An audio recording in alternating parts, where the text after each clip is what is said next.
Bonjour à tous.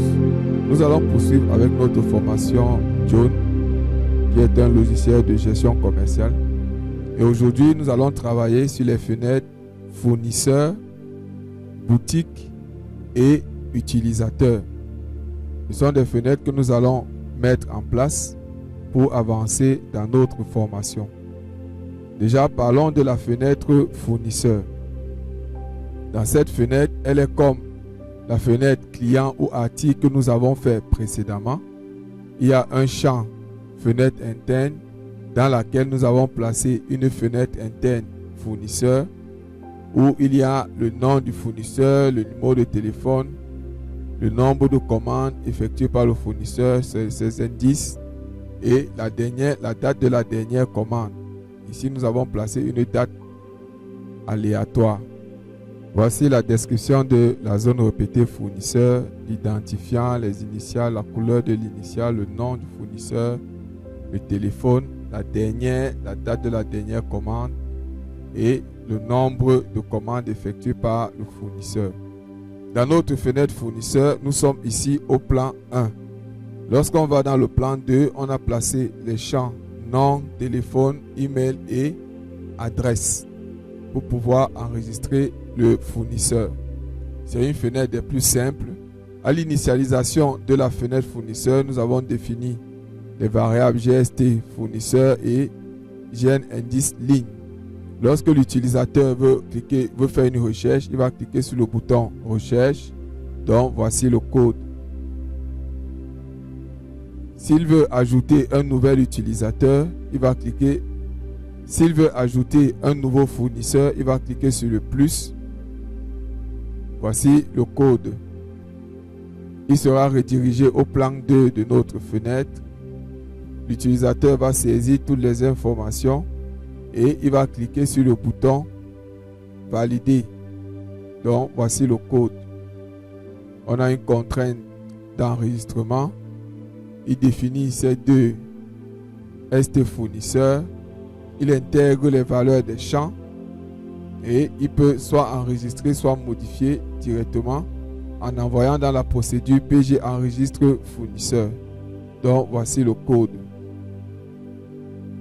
Si l'enregistrement s'est mal passé, alors il va dire que échec. Si l'enregistrement s'est bien passé, il envoie le toast et il remplit le nouvel enregistrement dans la zone répétée fournisseur. Donc voici le code.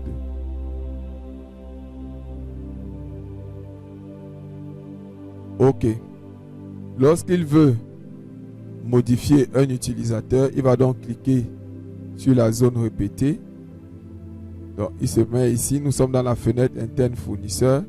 Il sélectionne la zone répétée, il clique sur une ligne directement. Comme nous l'avons fait dans la fenêtre client, il va récupérer le ID du fournisseur et il va récupérer également le ST fournisseur. Lorsque la fenêtre qui appelle est la fenêtre fournisseur, il donne l'indice de la ligne ici et il ouvre une fenêtre menu fournisseur que voici en lui envoyant les deux paramètres suivants. Donc voilà la fenêtre menu fournisseur. Modifier un fournisseur. On peut lister les articles d'un fournisseur. Lister les approvisionnements du fournisseur et supprimer le fournisseur. À la déclaration globale, on veut avoir un ST fournisseur et connaître quelle est la fenêtre qui ouvre cette fenêtre menu. C'est pourquoi ici, on lui envoie le ST fournisseur qu'on a récupéré ici et on lui dit que c'est la fenêtre fournisseur qui ouvre la fenêtre. Ainsi, lorsque nous sommes ici, si l'utilisateur clique sur le bouton modifier, que voici, il va dire que OK, le GST fournisseur de la fenêtre fournisseur est égal à ST fournisseur qu'on a envoyé.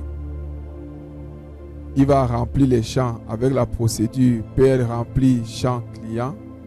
On va plutôt dire champ saisi. OK, il va remplir le nom du fournisseur, le téléphone, l'adresse email et l'adresse. Lorsqu'il a rempli les champs, il va passer au plan 2 et il ferme la fenêtre menu fournisseur. On va dire directement ferme. Et lorsqu'il va revenir ici, au plan 2, il modifie les informations et directement il clique sur le bouton enregistrer.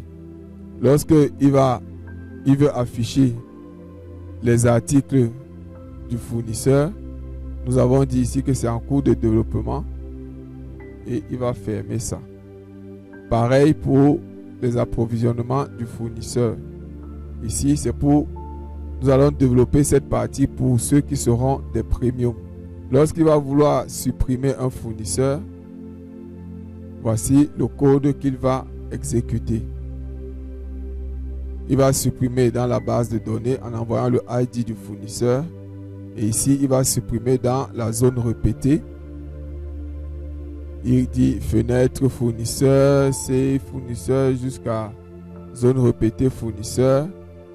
Et il envoie l'indice de la ligne pour qu'il supprime ça dans la fenêtre fournisseur. Et il dit que la suppression s'est bien passée, il fait. Voilà pour le code. Voilà pour la fenêtre fournisseur. Dans la fenêtre boutique, nous avons quasiment les mêmes champs que dans la fenêtre fournisseur ou client ou article. Au plan 1, nous avons ces champs-ci. Au plan 2, nous avons les champs de saisie que voici.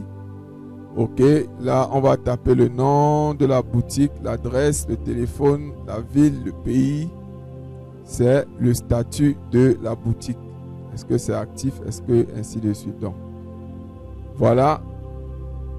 Maintenant, à l'initialisation de la fenêtre boutique, nous avons défini ces deux variables. Lorsqu'il veut rechercher, voilà son code.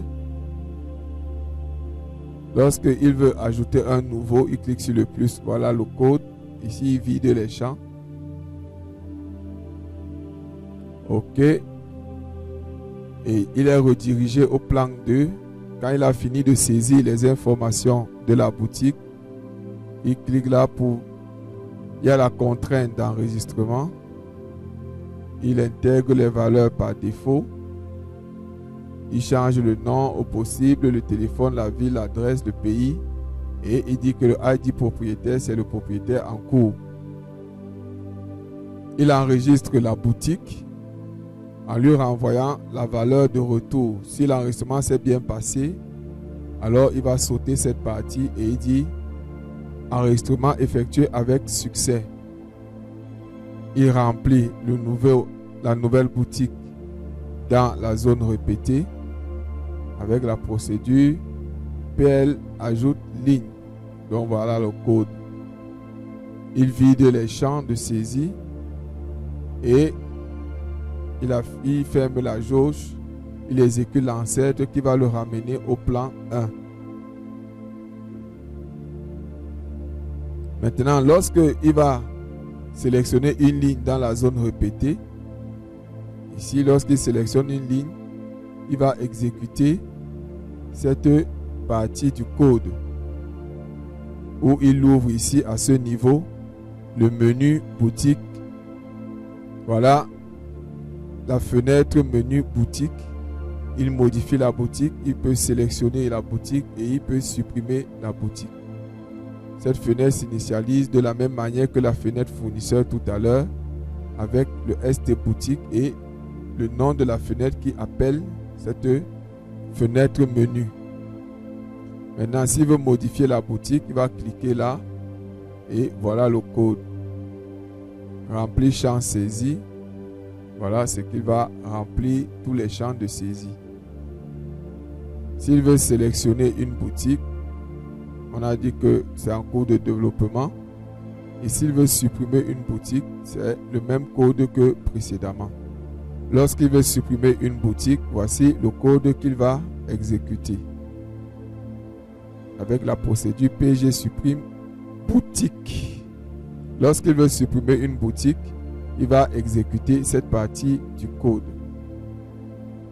Et là, on va fermer la fenêtre menu à la fin. Voilà pour la fenêtre boutique. Maintenant, nous allons passer à la fenêtre utilisateur. C'est la même structure. Au plan 1, au plan 2, nous avons ces champs de saisie, le nom, le téléphone, le compte, le mot de passe, avec ici la force du mot de passe qui sera calculé, le rôle de cet utilisateur que on doit sélectionner pour l'utilisateur. On est caissier, gérant, magasinier, propriétaire ou vendeur. Voilà les différents rôles. À l'initialisation de cette fenêtre, nous avons déclaré, comme dans les fenêtres précédentes, ces deux valeurs. Lorsqu'il veut faire une recherche, voilà la recherche. Lorsqu'on veut ajouter un nouvel utilisateur, on va cliquer sur le plus. Voilà le code. PL vide champ va vider tous les champs. Ok, là il sera dans le plan 2. On va saisir toutes les informations. Lorsque cela est fait, il va cliquer sur le bouton plus. Sur le bouton. Lorsque cela est fait, il va cliquer sur le bouton valider. Donc voici le code. Il y a une contrainte d'enregistrement. Maintenant, on doit vérifier l'existence du compte qui a été saisi et du numéro de téléphone. Dans le cas où le tableau de valeur n'a aucune valeur, alors il va continuer normalement. Mais si le tableau a une valeur, on va vérifier si cette valeur est également la valeur de l'utilisateur, GST utilisateur, ID utilisateur. Si ce n'est pas le cas, alors on lui dit qu'il y a un problème. Ce compte existe déjà. Autre cas, tous les autres cas, quel que soit le nombre d'occurrences qu'il y aura dans la table, alors ce sera un problème. Maintenant, on va enregistrer l'utilisateur. On déclare ces variables. Voilà, ID propriétaire. On lui envoie ça et ici, on enregistre l'utilisateur en récupérant, en prenant la valeur de retour. Si l'enregistrement ne s'est pas bien passé, alors on dit échec. Et dans le cas contraire, on va dire que l'enregistrement s'est effectué avec succès. On va donc remplir la zone répétée des utilisateurs en lui envoyant l'indice -1 ou l'indice de la ligne. Dans le cas d'une modification, on vide les champs, ainsi de suite. Donc voilà, c'est le même code que nous avons. Si on se met maintenant dans la fenêtre interne utilisateur et qu'on clique sur une ligne, alors on va ouvrir la fenêtre menu utilisateur. Dans cette fenêtre menu utilisateur, on a le profil, on a les boutiques de l'utilisateur. On peut changer le rôle de l'utilisateur et ici supprimer l'utilisateur. Je vous laisse le soin de mettre vous-même les codes derrière chacun d'entre eux. Maintenant, nous allons passer à la phase de test. Ok, on va saisir le mot de passe. Et là, donc, on peut afficher les fournisseurs. Ok. Si on clique sur le bouton, on clique, il va nous afficher le menu. On peut modifier le fournisseur. Ok, là, on valide. Super. On peut supprimer le fournisseur. On peut regarder les articles du fournisseur, ainsi de suite. On peut faire pareil pour les boutiques. Et voilà les boutiques de l'utilisateur.